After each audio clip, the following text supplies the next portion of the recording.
আপনাদের এই গানের মাধ্যমে আসলে অনেক কিছুর উত্তর মেলে, অনেক প্রশ্নের উত্তর মেলে এবং প্রতিবাদের শব্দ মেলে। তারপরে একটু জানতে চাই, যখন আপনি যেটা বললেন আমরা সবাই আসলে জানি যে এই ক্ষুদ্র জনগোষ্ঠীর উপর কিংবা পাহাড়ে কিংবা সমতলে যারা আপনারা আদিবাসীরা আছেন, পাহাড়ি আছেন, তাদেরকে বিভিন্নভাবে বিভিন্ন সময় আসলে কায়দায় বেকায়দায় ফেলা হয় কিংবা তাদেরকে নিয়ে একটা অন্যরকম থাকে না যে বৈষম্যতাও থাকে, সেটাই তো গানে গানে প্রকাশ করলেন।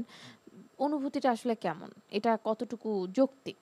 আসলে আদিবাসী ব্যাপারটা বিতর্কিত হওয়ার কারণটা হচ্ছে আদিবাসী অর্থটাই জানে না অনেকেই।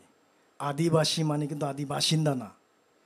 আদিবাসী মানে হচ্ছে এ, জাতিসংঘ আইএলও কনভেনশনের মাধ্যমে যেটা বলছে, ডেফিনেশন যেটা, যার নিজস্ব ধর্ম আছে, নিজস্ব ভাষা, নিজস্ব কালচার, নিজস্ব রীতিনীতি, এখনও পুরনো মানে পুরনো বাপ দাদাদের রীতিনীতি যারা এখনও ফলো করে তাদেরকে আদিবাসী বলে। হুম, হুম, হুম।